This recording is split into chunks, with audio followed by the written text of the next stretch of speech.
গল্পের নাম অজানা কল। গভীর রাত, সময় রাত ঠিক 2:30।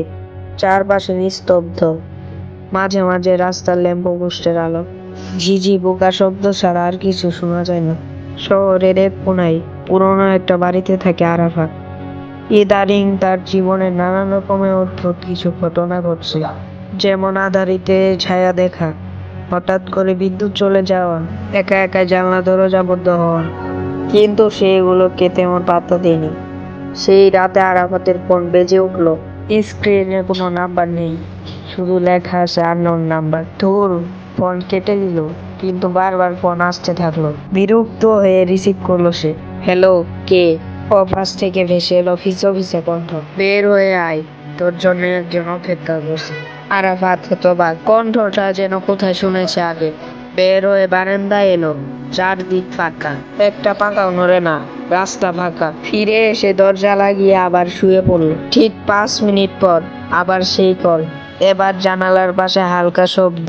ফোন হাতে জানালার পর্দা সরিয়ে দেখে রাস্তায় একটা ছায়া দাঁড়িয়ে, কালো কাপড়, মুখ দেখা যায় না, হাতে একটা ছোট লাল বাক্স।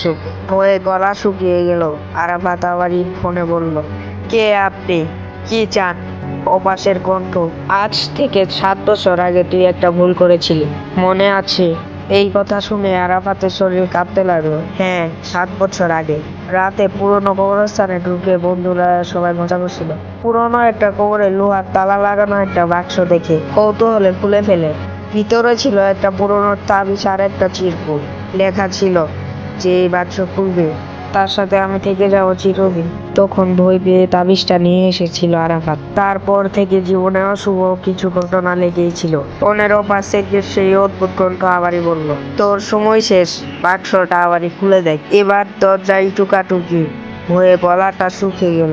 দরজা খুলে দেখে কেউ নেই, শুধু একটা লাল বাক্স পড়ে আছে। চারদিক শূন্য, বাতাসও নেই। রাতটা হঠাৎ যেন আরো ভারী হয়ে উঠেছে। আরাফাত লাল বাক্সটা তুলে নিল। বাক্সটার গায়ে লেখা শেষ উপহার। দুরু দুরু হাতে খুলতে গেল, ঠিক তখনই বিদ্যুৎ চলে গেল। ঘর অন্ধকার। ফোনের আলো জ্বালালো।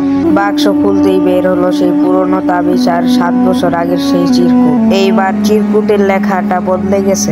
লেখা, তুই আমায় ভুলে গেছিস, কিন্তু আমি তোকে ভুলিনি।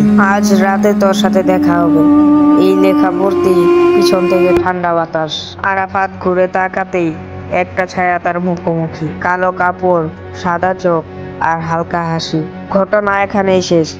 কি হয়েছিল আরাফাতের সাথে?